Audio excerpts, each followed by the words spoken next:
Good morning. ഇന്ന് എല്ലാവരും നല്ല സന്തോഷത്തിലാണല്ലോ.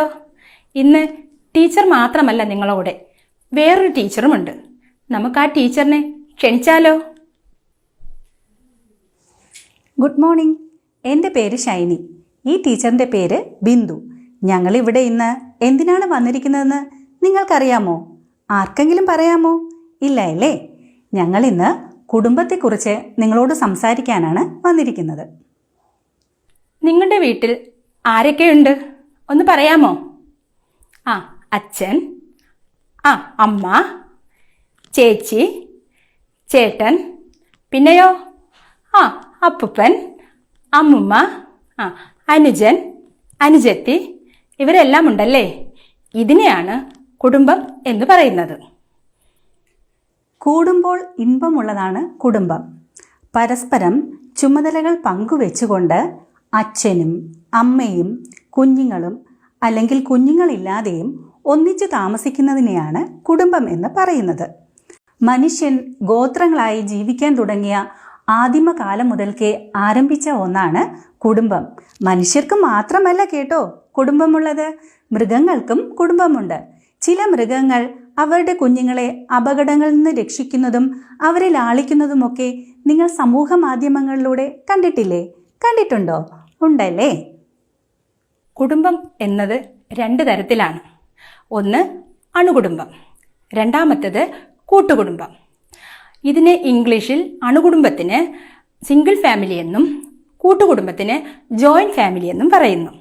ഇതിൽ അച്ഛനും അമ്മയും 2 മക്കളും അടങ്ങുന്നതാണ് അണുകുടുംബം.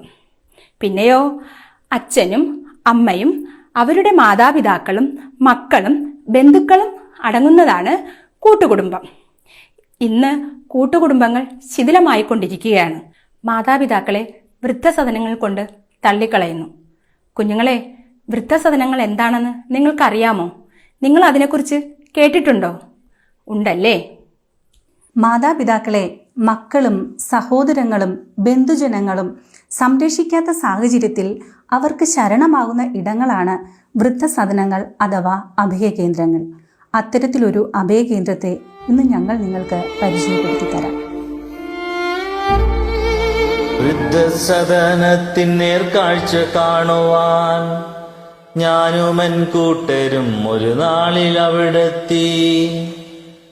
ആയതാം യാത്രയിൽ അമ്പരപ്പിച്ചെന്നെ അഗ്നിച്ചിറകുള്ള 1000 ജന്മങ്ങൾ. അവിടെയുണ്ടായിരം കഥനകഥകൾ പകരുവാൻ അവർക്കുണ്ട് സ്നേഹനീരുറവ. ശരണാലയത്തിൻ ഒരു കോണിൽ നിന്നിതാ ഈ അമ്മ തേങ്ങുന്നു തൻ മക്കളെ ഓർത്തിന്ന്. എവിടെയാണുണ്ണി, നീ എവിടെയാണുണ്ണി? ഒരു നോക്കു കാണാനി കണ്ണ് തുടിക്കുന്നു. അമ്മതൻ അമ്മിഞ്ഞ പാല് നുകർന്നവർ, അമ്മതൻ കൈപ്പിടിച്ചക്ഷരം പഠിച്ചവർ. ചുടുചോര തന്നെ ഞാൻ ചുടുവിയർപ്പാക്കി, ചുടുചോറ് ഞാൻ നിനക്കായി വിളമ്പി. എന്നകമിന്നിതാ പിടഞ്ഞു മറിയുന്നു, ഒരു നോക്ക് കാണുവാൻ എൻ പ്രിയ കുഞ്ഞിനെ. എൻ മടിത്തട്ടിൽ കളിച്ചു വളർന്നതാം എൻ കുഞ്ഞു പേരക്കിടാങ്ങൾ ഇന്നെവിടെയോ. പേരക്കിടാങ്ങൾ തൻ കിളികൊഞ്ചൽ തന്നല്ലേ ഇന്നുമൻ ചെവികളിൽ മുഴങ്ങി ധ്വനിക്കുന്നു. ജീവൻ കൊടുത്തു ഞാൻ സ്നേഹിച്ചിരുന്നതാം ജീവന്റെ അംശമാമൻ പ്രിയ മക്കൾ. എൻ മിഴിക്കോണിലെ ഉരുതുള്ളി കണ്ണുനീർ എന്നും നിന്നന്മയ്ക്കായി പ്രാർത്ഥിച്ചിടവേ. ഒരു വാക്ക് ചൊല്ലുവാൻ ആഗ്രഹിച്ചിടുന്നു, മാതൃഹൃദയത്തിൻ വിങ്ങലുമായിന്ന്. മാതൃഹൃദയത്തിൻ വിങ്ങലുമായിന്ന് ഈ അമ്മ മക്കൾക്കായി കാത്തിരിക്കുന്നുണ്ട്. എനിക്ക് ഭർത്താവുണ്ട്, മക്കളുണ്ട്, കൊച്ചുമക്കളുണ്ട്. ഇത്രയും വർഷം ഞാൻ അവർക്ക് വേണ്ടി ജീവിച്ചു. അവർക്ക് ഇപ്പൊ ഞാൻ കൊള്ളില്ലാതെ വന്നപ്പോൾ എന്നെ അനാഥാലയത്തിൽ തള്ളിയിട്ടു. ഇനിയുള്ള കാലത്ത് എന്റെ പൊന്നു മക്കളെ നിങ്ങളുടെ അമ്മയെ അച്ഛനെ ഇതുപോലെ കൊണ്ട് തള്ളരുത്. അവർക്ക് വേണ്ടുന്ന സകല ആഹാരങ്ങളും വസ്ത്രങ്ങളും കൊടുത്ത് കുഞ്ഞുങ്ങളായ നിങ്ങൾ നിങ്ങളുടെ അച്ഛനമ്മമാരെ വളരെയേറെ സ്നേഹിക്കണം.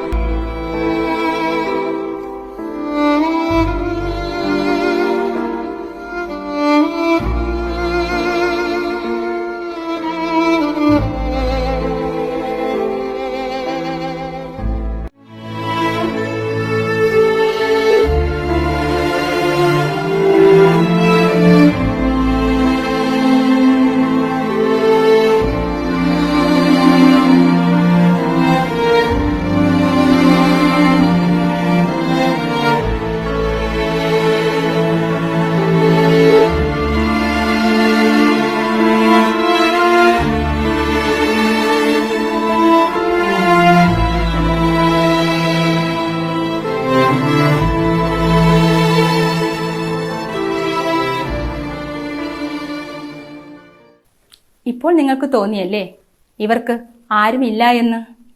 കുഞ്ഞുങ്ങളെ, ആരും അനാഥരായി ജനിക്കുന്നില്ല. നിങ്ങൾ ഇപ്പോൾ കണ്ട അച്ഛനും അമ്മയ്ക്കും മക്കളും സഹോദരങ്ങളും ബന്ധുക്കളും ഒക്കെ ഉണ്ട്. പക്ഷേ അവരെ സ്നേഹിക്കാനോ പ്രായം ചെന്ന് അവരെ സംരക്ഷിക്കുകയോ ചെയ്യാതെ സ്വന്തം താല്പര്യങ്ങൾക്കായി ഉപേക്ഷിക്കുന്നു. ഈ വീഡിയോ നിങ്ങൾ കണ്ടില്ലേ? ഇതുപോലെയാണ് നിങ്ങളുടെ അച്ഛനും അമ്മയും ഇപ്പോൾ നിങ്ങളുടെ ആവശ്യങ്ങളൊക്കെ നിറവേറ്റി തരാറില്ലേ? എന്തൊക്കെയാണ് നിങ്ങളുടെ അച്ഛനമ്മമാർ നിങ്ങൾക്ക് വാങ്ങിത്തരാറുള്ളത്? എല്ലാവരും ഒന്ന് പറഞ്ഞേ. കളിപ്പാട്ടങ്ങൾ, പുതിയ ഉടുപ്പ്, പിന്നെയോ മിഠായി, അങ്ങനെ എല്ലാം വാങ്ങിത്തരാറുണ്ടല്ലേ? പിന്നെയോ നിങ്ങൾക്കൊരു അസുഖം വന്നാൽ അവർ ഉറങ്ങാതെ നിങ്ങളെ നോക്കാറില്ലേ? ഇതുപോലെ ഓമനിച്ച് വളർത്തിയ മക്കളാണ് മാതാപിതാക്കളെ വൃദ്ധസദനങ്ങൾ ഉപേക്ഷിക്കുന്നത്. മക്കളെ, നിങ്ങൾ കണ്ടില്ലേ ആ വീഡിയോയിൽ ഒരമ്മ കരയുന്നത്?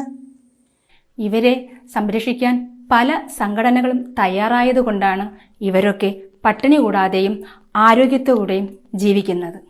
പലരെയും അവശരായി തെരുവോരങ്ങളിൽ നിന്ന് കണ്ടെടുത്തിട്ടുണ്ട്. ഇപ്പോൾ ഇവരെ സംരക്ഷിക്കാൻ പല ചാരിറ്റി സംഘടനകളും തയ്യാറായി മുന്നോട്ട് വരുന്നുണ്ട്. കുഞ്ഞുങ്ങളെ, ഇപ്പോൾ നിങ്ങൾ ചിന്തിക്കുന്നത് ഈ വൃദ്ധസദനത്തിൽ കഴിയുന്ന അമ്മയപ്പന്മാരെ എങ്ങനെ സഹായിക്കാം എന്നല്ലേ? നിങ്ങൾ കരുതുന്നത് പോലെ ഇത് വളരെ പ്രയാസമുള്ള ഒരു കാര്യമേ അല്ല. ഈ വീഡിയോയിൽ കാണുന്നത് പോലെ നിങ്ങളുടെ ഒഴിവ് സമയങ്ങളിൽ സമീപത്തുള്ള വൃദ്ധസദനങ്ങളെ അന്വേഷിച്ച് കണ്ടെത്തുകയും അവിടെ ചെന്ന് അവിടുത്തെ പ്രവർത്തന രീതികൾ വിലയിരുത്തുകയും അമ്മയപ്പന്മാരുടെ ആവശ്യങ്ങൾ ചോദിച്ചറിയുകയും കഴിയുമെങ്കിൽ അവരോടൊപ്പം കുറച്ചു സമയം അവിടെ ചിലവഴിക്കാനും ശ്രമിക്കുക. 4 ചുമരുകൾക്കുള്ളിൽ ഒറ്റപ്പെട്ട് കഴിയുന്ന ഈ അമ്മയപ്പന്മാർക്ക് നമ്മുടെ സാന്നിധ്യം കൊണ്ട് ലഭിക്കുന്ന സന്തോഷം ചെറുതേയല്ല. ഈ വീഡിയോയിലേക്കൊന്ന് നോക്കൂ. നമുക്ക് അവർക്ക് വേണ്ടി പാട്ടുകൾ പാടിക്കൊടുക്കാം. കൂടാതെ അവരുടെ തന്നെ കഴിവുകളെ പ്രോത്സാഹിപ്പിക്കാം. അതുവഴി അവരുടെ മുഖത്ത് ഒരു പുഞ്ചിരി വിടർത്താം. അവർക്കിഷ്ടമുള്ള ഭക്ഷണം വാങ്ങിക്കൊടുക്കാം. നമ്മുടെ കൈകൾ കൊണ്ട് തന്നെ അവർക്ക് വിളമ്പിക്കൊടുക്കാം. നമ്മുടെ അമ്മയപ്പന്മാരെ പോലെ നമുക്ക് അവരെ ശുശ്രൂഷിക്കാം. നമ്മുടെ ഒരു കുഞ്ഞു സമയം കൊണ്ട് ഇത്രയൊക്കെ കാര്യങ്ങൾ നമുക്ക് ചെയ്താൽ തന്നെ അവരുടെ ജീവിതം ആനന്ദപൂർണമാക്കാം.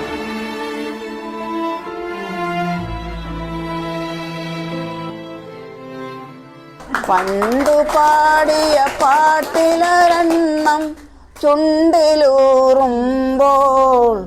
കൊണ്ടുപോകരുതേ എൻ മുരളി, കൊണ്ടുപോകരുതേ. പണ്ടു പാടിയ പാട്ടിലൊരെണ്ണം ചുണ്ടിലൂറുമ്പോൾ കൊണ്ടുപോകരുതേ എൻ മുരളി, കൊണ്ടുപോകരുതേ. ടീച്ചർ നിങ്ങളോടത്തൊരു ചോദ്യം ചോദിക്കട്ടെ? നിങ്ങളിൽ എത്ര പേർ വലുതായാൽ മാതാപിതാക്കളെ സംരക്ഷിക്കും? പറയൂ, എനിക്ക് ഇതിനൊരു ഉത്തരം വേണം. അല്ലെങ്കിൽ വേണ്ട, ഞാൻ വലുതായാൽ എൻ്റെ മാതാപിതാക്കളെ മരണം വരെ സംരക്ഷിക്കും എന്നുള്ളവർ കൈകൾ രണ്ടും ഉയർത്തട്ടെ. എല്ലാവരും ഉയർത്തിയല്ലോ. ഇതിൽ ടീച്ചർ അഭിമാനിക്കുന്നു കേട്ടോ. ഇനി എല്ലാവരും കൈകൾ താഴ്ത്തൂ. മക്കളെ, നിങ്ങളുടെ മാതാപിതാക്കളെ ഒരിക്കലും വൃദ്ധസദനങ്ങളിലേക്ക് തള്ളിവിടരുത്. അവർക്ക് നമ്മളെപ്പോലെ സന്തോഷിക്കാനുള്ള സാഹചര്യങ്ങൾ ഒന്നും തന്നെയില്ല.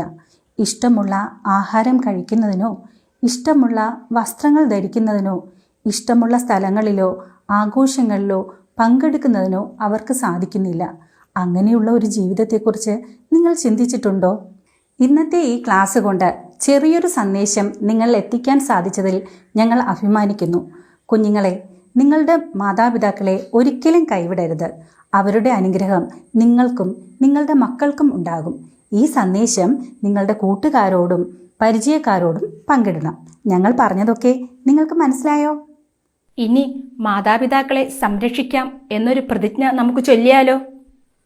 പ്രിയപ്പെട്ട കൂട്ടുകാരെ, നമ്മുടെ മാതാപിതാക്കളെ സ്നേഹിക്കുന്നതിനും ബഹുമാനിക്കുന്നതിനും വൃദ്ധസദനങ്ങളിൽ കഴിയുന്ന മാതാപിതാക്കളെ സംരക്ഷിക്കുന്നതിനും വേണ്ടി നമുക്ക് പ്രതിജ്ഞ ചെയ്യാം. ഞാൻ എൻ്റെ മാതാപിതാക്കളെ നിറഞ്ഞ മനസ്സോടെ സ്നേഹിക്കുന്നു. എൻ്റെ ജീവിതത്തിൽ അവരുടെ പ്രാധാന്യം എന്താണെന്ന് ഞാൻ പൂർണ്ണമായും മനസ്സിലാക്കിയിരിക്കുന്നു. എൻ്റെ മാതാപിതാക്കളുടെ ഭാഗത്തു നിന്ന് എന്തെങ്കിലും തെറ്റുകുറ്റങ്ങൾ ഉണ്ടായാലും അതെല്ലാം ക്ഷമിച്ച് നിറഞ്ഞ സ്നേഹത്തോടെ തന്നെ മാതാപിതാക്കളെ സംരക്ഷിക്കും. നിലവിലുള്ള വൃദ്ധസദനങ്ങളിൽ കഴിയുന്ന അമ്മയപ്പന്മാരെ സ്വന്തം മാതാപിതാക്കളായി കണ്ട് അവരുടെ സന്തോഷത്തിനായി ഞാൻ എൻ്റെ കഴിവിനനുസരിച്ച് പ്രവർത്തിക്കും. വരും കാലങ്ങളിൽ വൃദ്ധസദനങ്ങൾ സമൂഹത്തിൽ നിന്ന് തുടച്ചു നീക്കുന്നതിനായി അക്ഷീണം പ്രയത്നിച്ചു കൊള്ളാമെന്നും ഞാൻ പ്രതിജ്ഞ ചെയ്യുന്നു. Thank you. ഇപ്പോൾ നിങ്ങൾ ചൊല്ലിയ ഈ പ്രതിജ്ഞ നിങ്ങളുടെ ജീവിതത്തിൽ നിറവേറ്റാൻ സാധിക്കട്ടെ എന്ന് ആശംസിക്കുന്നു. ഇനിയൊരു വൃദ്ധസദനങ്ങളും ഇവിടെ ഉണ്ടാകാതിരിക്കട്ടെ. ഒപ്പം നിലവിലുള്ള വൃദ്ധസദനങ്ങളിലെ മാതാപിതാക്കൾക്ക് താങ്ങും തണലുമായി അവരെ ചേർത്തു പിടിക്കാൻ നിങ്ങൾക്ക് സാധിക്കട്ടെ എന്ന് ഞങ്ങൾ ആശംസിക്കുന്നു.